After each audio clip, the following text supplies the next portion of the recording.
Hey, what's up, y'all? This is former NASCAR driver Bill Lester. Bob Cockers. I'm NASCAR driver Natalie Decker. NASCAR's Chief Hype Officer Mamba Smith. And you're listening to Victory Lane. Victory Lane. Victory Lane. Victory Lane Vibe. Let's go. 376, Antron Brown is the Top Fuel champion. Just praying for it. There it is. Raja Caruth wins it at Las Vegas. First career win, gets it done. You stayed in the game, and it was just one step, one punch, one round at a time, and my guys had me a great stop, and we just executed. So there's more to come for sure. His final time through 3 and 4. He's gonna do it. Bubba Wallace wins at Kansas. What they gonna say now, baby? Let's go! He is the man who raises the bar, who raises the stats, who takes things to stratospheric levels, and he's only got 3 corners now. He can see the crowd standing and giving him that round of applause. 8 times we've said it before. Here's a 9th for you. Lewis Hamilton wins the British Grand Prix. What a victory! Hamilton is back.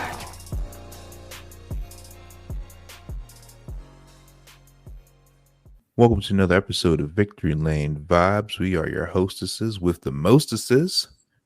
Apparently there's a food bug going around because it's empty hollows here in the studio, but I have Jared with me, and we have a special guest. We have Taylor Kitchens here from Above the Yellow Line. Taylor, to the people who don't know you, tell us a little bit about yourself. Well, first off, thanks for having me. I love your show. I listen frequently, so great to be here. Thank you so much. Oh, you're welcome. Oh my gosh. No, I love listening to other, NASCAR podcasts, and I love you guys. So, but yeah, I'm Taylor Kitchen. I run the show Above the Yellow Line. I also help make content for Racing America and TobyChristie.com. So doing stuff on camera and behind the scenes, I help drivers with their social media, PR, and marketing strategies. So a little all over the place, but I've been doing this since 2021 and love reporting at track, and just sky's the limit. So have loved doing this. And believe me when we tell you she is a busy woman. We were talking off camera just now when we met back in Richmond earlier in the year. And like she was there for the tweet up and then she was gone. And then we didn't see her again until we walked into the media center for Denny's post-race press. I was like, where you been at? And she was like just super focused in the laptop, just getting all the stuff done. So I too appreciate all of us small time people doing big time things in this industry. So we are just as appreciative of you to spend some time with us this evening to talk about some bowling in Watkins Glen. But I guess before we get into that, we should talk about the Xfinity race yesterday. Connor Zilic is an animal. 100%. He wins the ARCA race in almost embarrassing fashion. Had a fast car for Xfinity, qualifies P1, almost loses it, following Sheldon Creed in the bus stop and getting a penalty going to the back, but then drives back to the front and wins in his debut, and gets a delightful phone call from Junior in the media center. Essentially, Junior's just telling him, hope you get used to winning because we doing a lot of that next year when he goes full time with JRM. So, what did y'all think of the Xfinity race? Taylor, I'll let you go first.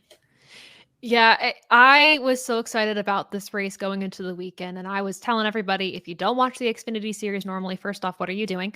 Second off, watch this one, because the battle between SVG, Connor Zilic, AJ Allmendinger should have been really good going into this race, and it was, a dog fight. And Connor Zilic, at his young age, the fact that he's winning all these races, not only just within the NASCAR scope, but like the Rolex 24, 12 Hours of Sebring, like he's insane. And the fact that Junior is able to get him as their driver next year, that is going to secure hopefully multiple wins for them next season. And gosh, they need to have more wins. They need to be back in championship fashion, and they look like they're going to hopefully do that this year. But for Connor, what an incredible win. And also it's just a fun race overall. It was just a really good one. And then even too, everything behind Connor on those final laps was chaotic, to say the least.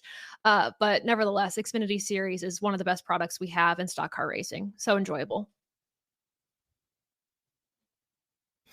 Yeah, I completely agree. I didn't get a chance to watch the Xfinity race because I was really busy on Saturday, but I caught the highlights and all of my follow-up was just about Connor Zilic. He's just, like you said, he's just really exciting. Like, especially having, I mean, I think he has 7 starts in ARCA, like 7 or 8, and he's won 4 or 5 of them, which is an insane stat to have when he's just 2 months into being 18. And yeah, I mean, especially the 24 hours of Daytona, like that's just insane. He's the Trackhouse development driver, right? Like that's just ultimately a really good get for them. Like you said, it's a great get for JRM. Also, Sheldon Creed, P2. Oh, again. Again, yeah. Like it's just, I think I said it a couple weeks ago, like you just have to feel for him. Like, come on, man. And we talked about it a couple weeks ago. Like it takes a lot of talent to finish second as many times as he has, but I feel so bad for him.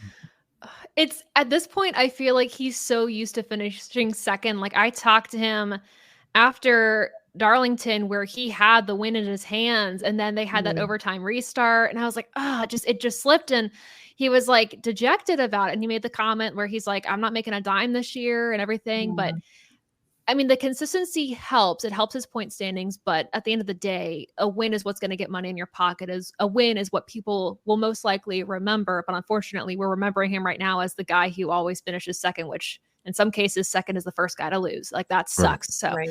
So do you guys think he'll get a win this year like, at all? I mean, the playoffs are about to start. I don't know.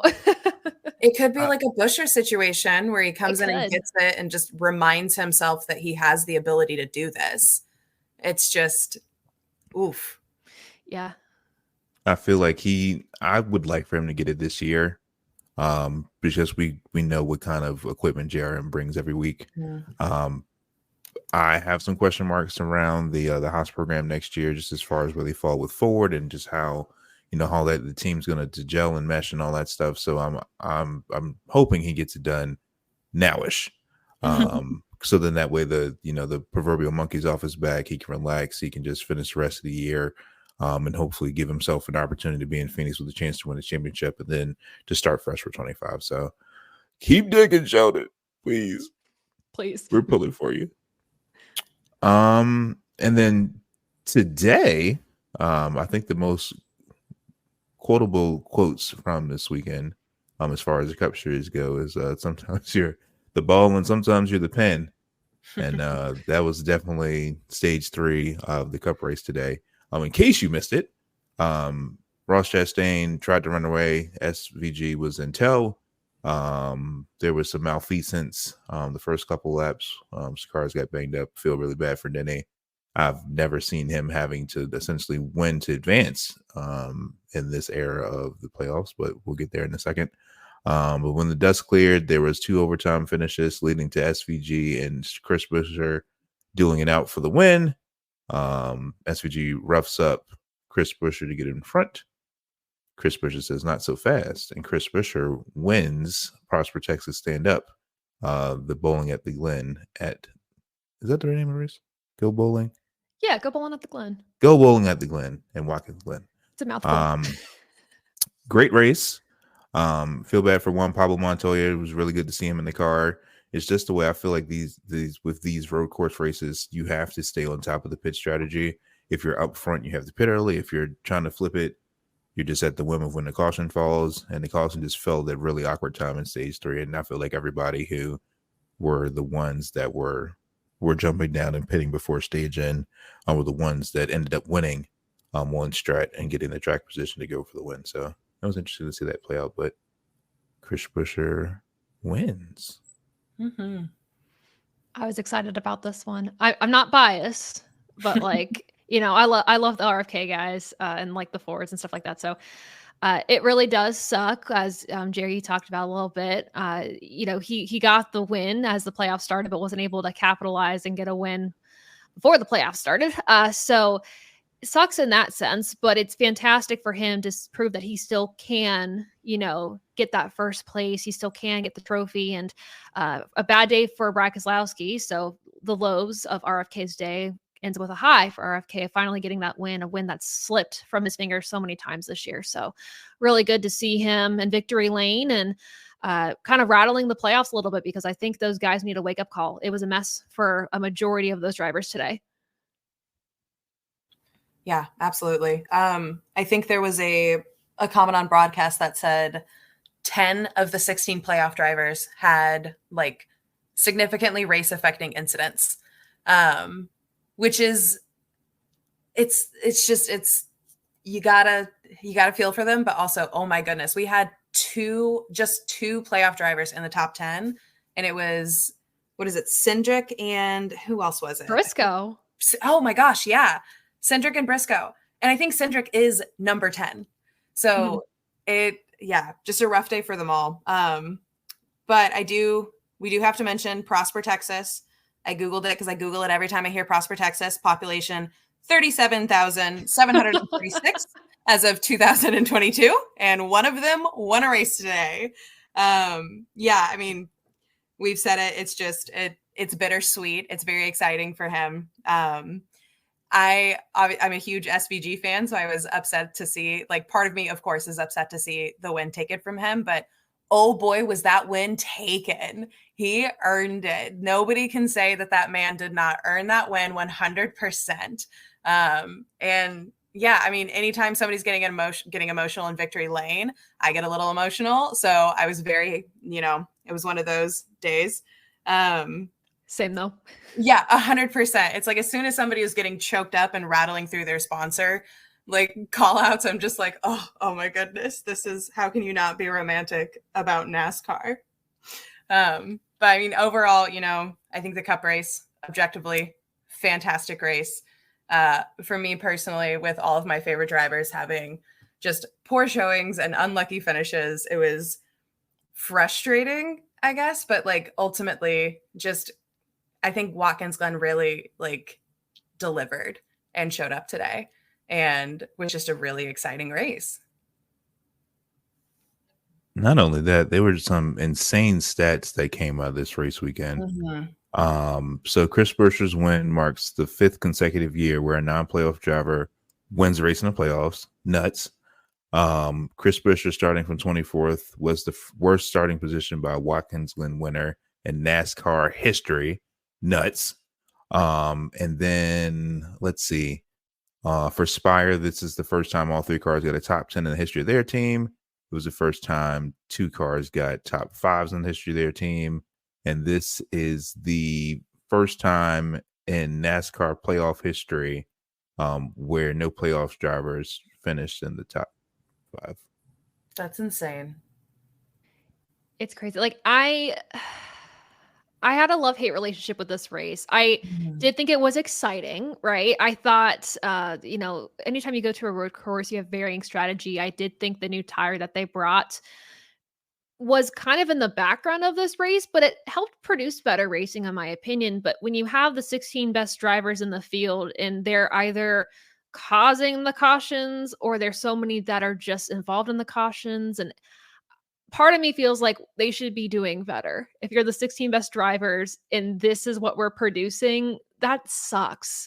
I don't want to say that's embarrassing, because I feel like that's a little too harsh of a word, but I left this race feeling like so many mixed emotions. I was on a high because I was like, playoff upset, fantastic finish, really good strategy. And then I was on a low of like, we really had all of that happen in this race, and all these playoff drivers just got into trouble. And for Brad Keselowski to have 2 pit road mistakes, like, that for me is unacceptable if you're a playoff driver. And knowing that Brad is notoriously not that great at road courses too, he had to be flawless. So in terms of the product was fine. I just think the expectations for what I was thinking we'd have in race 2 of the playoffs would have been higher performance-wise from these drivers. Yeah, I think I would say it's embarrassing if this kind of showing continues. If we continue to see week after week, just, top 10 only has a couple of those guys, and you don't really see, like, the joy of the playoff format is that extra added pressure week after week, and as each round of knockouts. And yeah, we're not in like a round, like, it wasn't like a knockout race, but it it should feel like these guys are racing for higher stakes. And I don't want to say that some of the guys that it felt like they were phoning it in, because I don't think that's the case. It was just, there was that extra oomph, I guess, that I didn't really feel from some of those playoff drivers that, like you said, Taylor, like I would just expect from a playoff driver. And I think the part of it is maybe it's not like none of them are not trying, because they definitely are, and you can tell. I think part of it is maybe they're trying too hard. They're being way too aggressive, way too soon in the playoffs. And it's hurt somebody like Denny Hamlin, who, to be fair, he wasn't that aggressive at Atlanta and it hurt him. And then he made some pretty risky moves at Watkins Glen that hurt him much more. So it's finding that balance. But for drivers like Alex Bowman, Austin Cindric, and Chase Briscoe, I mean, Briscoe had a rough time at Darlington, or not Darlington. He won that race at Atlanta. But those drivers who have been able to be consistent and get those points and maybe not make as many risks are sitting really well in the standings right now. And Chase Briscoe made up really good ground this race to where he's above the cutoff line now. So risk versus reward. And I think these drivers are taking way too many unnecessary risks. That's causing the type of racing that we're having right now. That's a good point. It was a little chaotic in probably not the best ways, So I agree. Yeah, that also speaks to just the wrecks that we saw, especially the one with William Byron and Brad Keselowski. I wasn't expecting their car to catch you in that part of their track. I mean, I know it's a decently fast section, but I feel like the next gen just finds air, like, birds come to water sometimes. It was just really, really odd that angle. He was wall riding, not in the fashion of Ross Chastain, but it's just still interesting to see. And to everybody's point, I've talked about it a couple times here.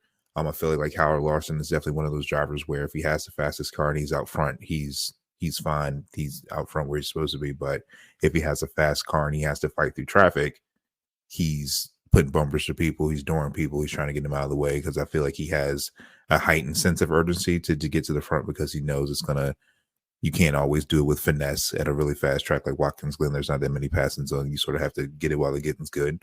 But yeah, I feel like it was a messy road course race. I mean, everybody knows the turn one is, bumper run heaven at Watkins Glen, but I just feel like this was a really lot of torn up race cars going back to the shop after a track that normally doesn't, do that for us. So, interesting to see how, if cooler heads prevail going into Bristol. I saw a clip of Michael McDowell and Zane Smith getting into it on pit road after the race. I was like, man, you hit the car as you're driving next year, buddy. Like, what's that about?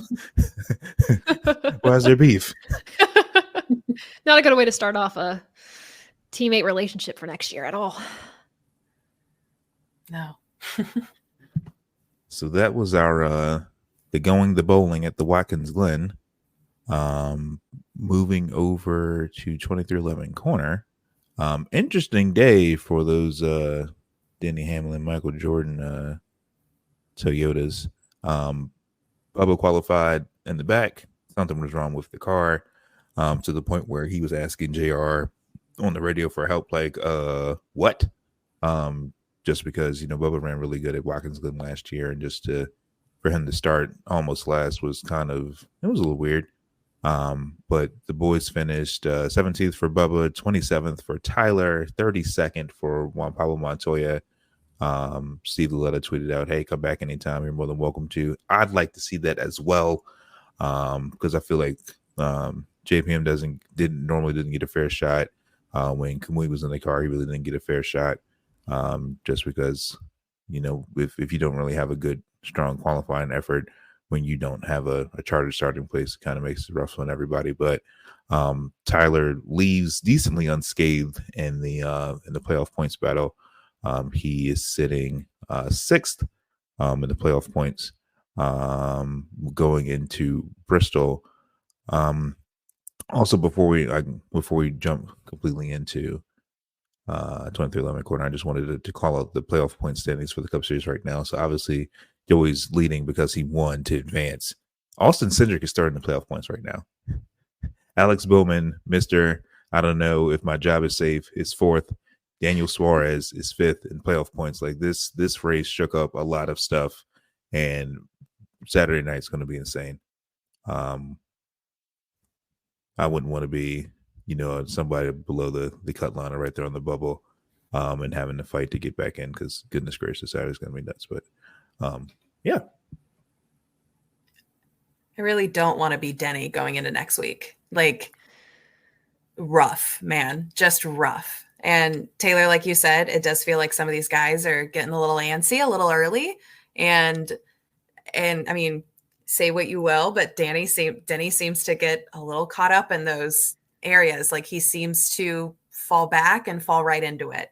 So I am really nervous as a Denny fan going into next week, just seeing what he's going to do with that. But I mean, Tyler Reddick running 6th. Hopefully he's pretty safe next week. It was watching his drive. I think tonight was probably one of the more frustrating things, was just he got turned. I wish I had written down what lap it was and what position he was in when he first got turned. But then, it seemed like he would get back up a little bit and then would just shuffle back or get turned again. So yeah, I really wish for better luck for both of them next week. And at least Denny, what he has going for him is he did technically win Bristol. I know we had the L2 penalty for the engine and all that stuff we're not going to get into, but he did win Bristol, and to Martin Truex Jr. just going at another Toyota driver right now. I mean, he was 2nd place at Bristol. So the Toyotas, they have a good track record there. The interesting part is going to be the tire. It's the same tire that they brought in the spring, which we know brought chaos, but it was fun chaos. We love fun chaos. So it should be a decent track for Reddick at least. And hopefully things are looking up there. But to what you both said, being below that cutoff line right now, especially being Denny Hamlin and Martin Truex Jr., it technically is a great track historically for them both. But that can change so fast depending on the situation, and knowing it's a cutoff race, everyone's going to do whatever they can to win their way in or to get above that cutoff line. And Denny trying to straddle the idea of playing it safe and going all in. He struggled with that. And I think a lot of that is just pressure to either finally get the monkey off his back, get in the championship, or it's the pressure of, when will I choke? When is the time of the playoffs where I will just kind of lose it, which is unfortunate because we see that with Denny. We've seen that with him the past few years, but hopefully it'll be a good track for Toyota and they'll be able to pick it up. Like he said on the sign on his back, don't ask him about his year. It's always his year. Yes, it's always his year. Always his year until the moment it's not. Exactly.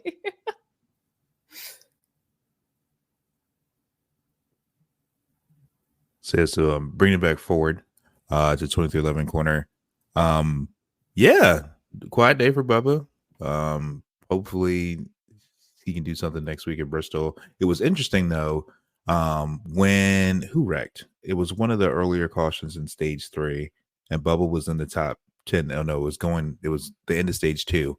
Bubba pitted so Denny could get a stage point, and I feel like that was hats off to you, Bubba, for doing that. Because Denny needed it because he didn't do much of anything today. So I thought that was cool. The broadcast didn't call it out. I was like, I see what you did there, Bubba. That's a good catch. So that was good on him, looking out for Boss Man in the midst of all the charter shenanigans.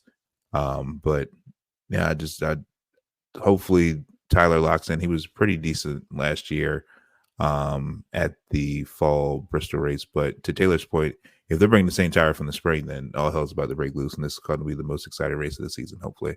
I just need it to be 40 degrees like it was in the spring, and we can have absolute mayhem the way that Bristol deserves as the coin to last great Coliseum. So team chaos for this weekend in that regard. But yeah, it's weird talking about Bubba and Tyler when they're both not in the playoffs. It's odd. I remember when we started last year and we were able to talk about both of them and their playoff experiences and the points and the gathering, all that stuff.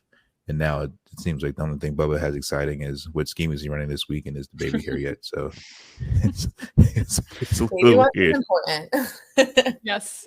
Baby watch is so important. I mean, I've always really enjoyed how they work together as a team. And like to your point about him pulling off so Denny could get, those points, like I'm really excited to see what role Bubba can play as support here. in these playoffs. I think that adds a really interesting element to the strategy. So I think that is what I'm really looking forward to.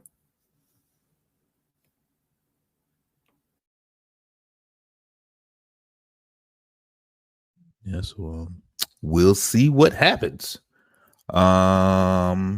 Moving on to everybody's favorite part of the show. It's time for Lights Too Bright. We all just like say it at once, like just like 3, 2, 1, like rip off the Band-Aid. Yeah. Are we using again? Like, this is crazy. Is it Corey LaJoy?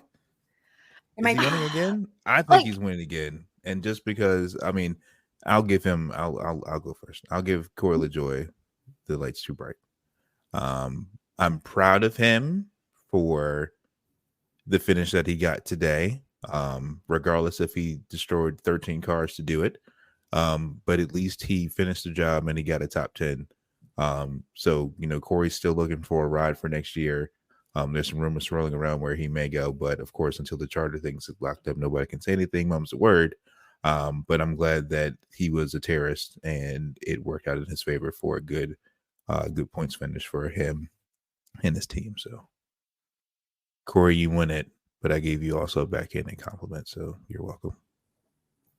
I'm going to do the opposite. I'm going to give him it and then not give him his flowers for it because I think that's so dirty. Like, I hate it. I hate so much when somebody is, like you said, an absolute terrorist and then has a top 10 finish.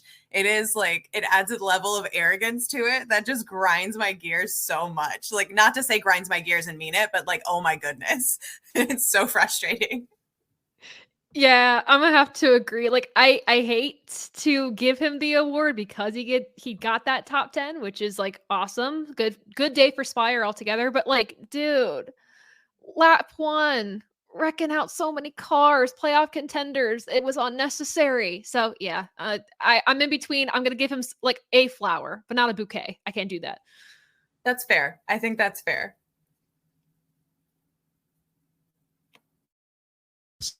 So then I'm very optimistic that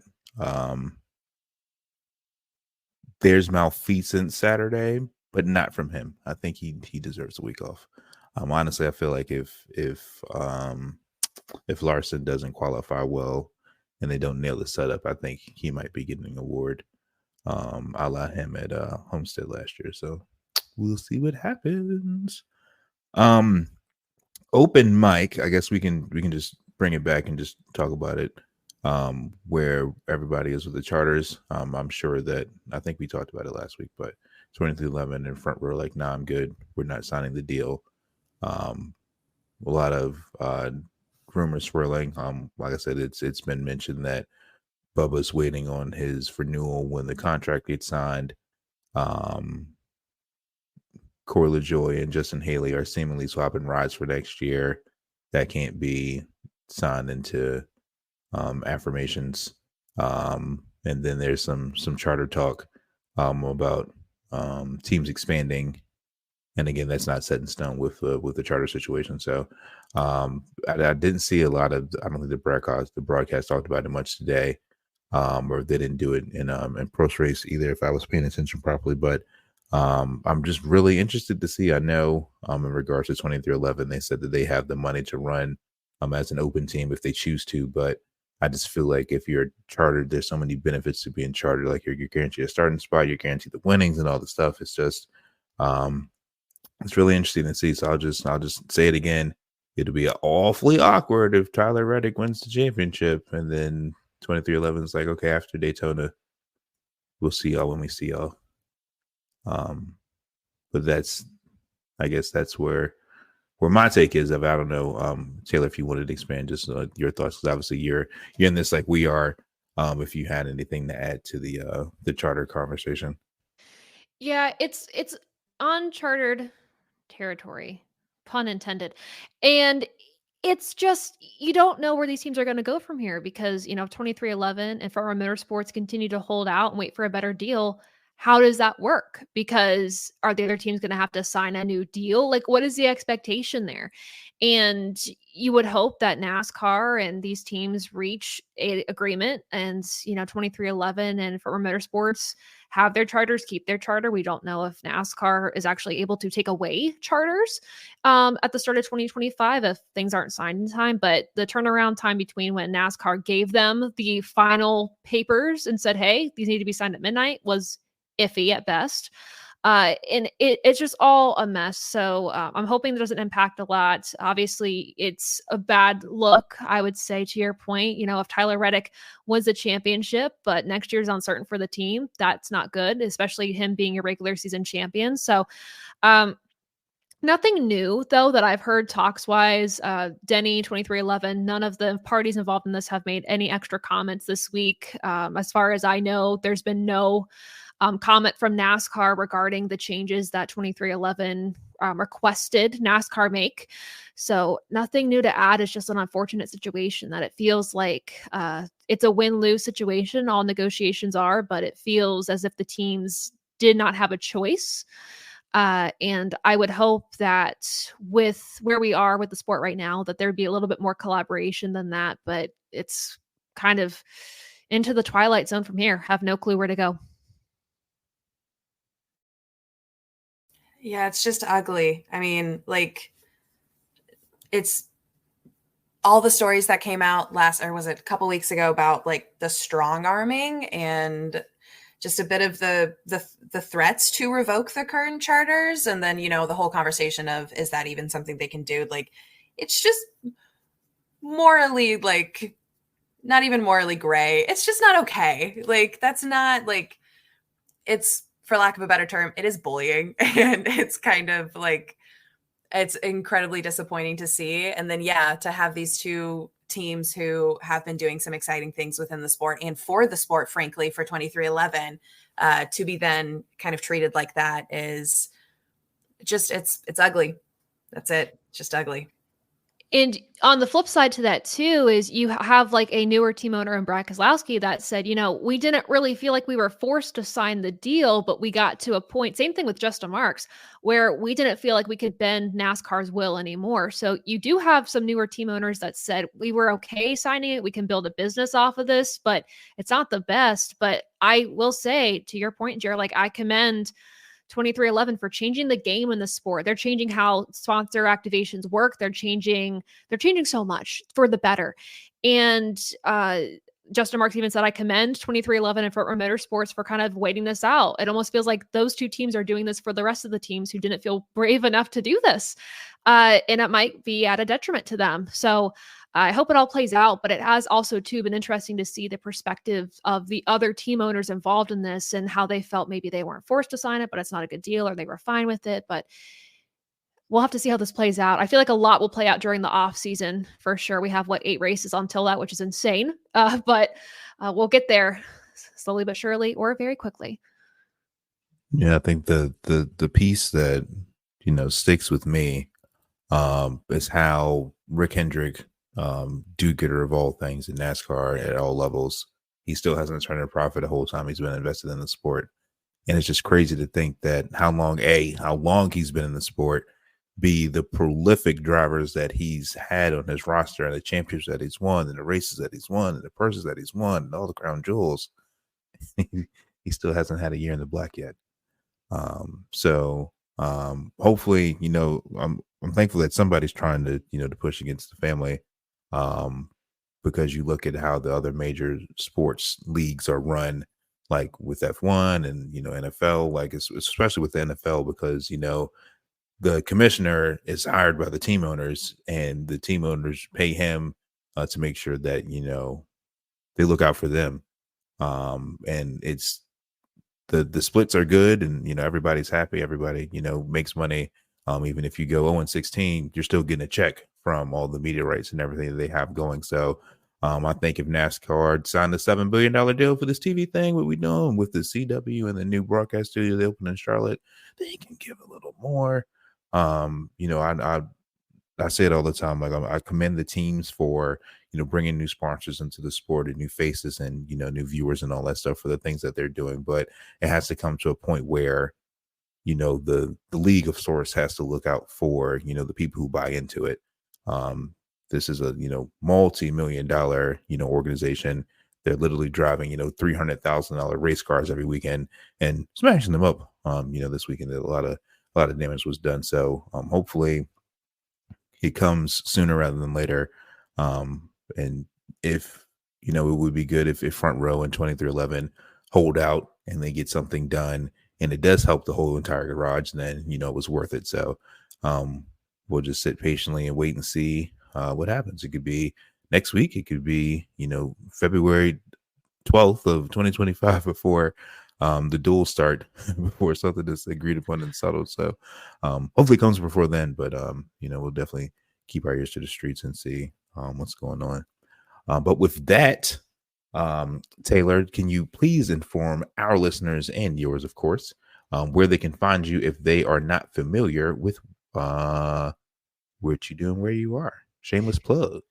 Oh, I love that. Well, first off, thanks for having me. This was so much fun. For sure. This was also just a good race to recap too. But loved being here. So thank you so much. And for everyone who doesn't know me, wants to know more about me, what I do, just go to abovetheyellowline.com. It has all my social media handles, highlights of my content, driver services from PR, marketing, social media. Everything I do is on abovetheyellowline.com. So make sure to check me out there and follow me on socials.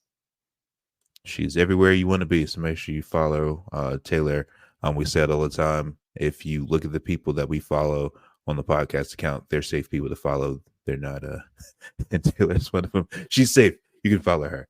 But cool. With that, it's been a really impactful episode of Rick the Lane Vibes. We will catch y'all at some point this weekend. I don't know if y'all can see us Saturday night. Maybe we'll record Sunday, but we'll figure that out when we get there. But until next time, peace.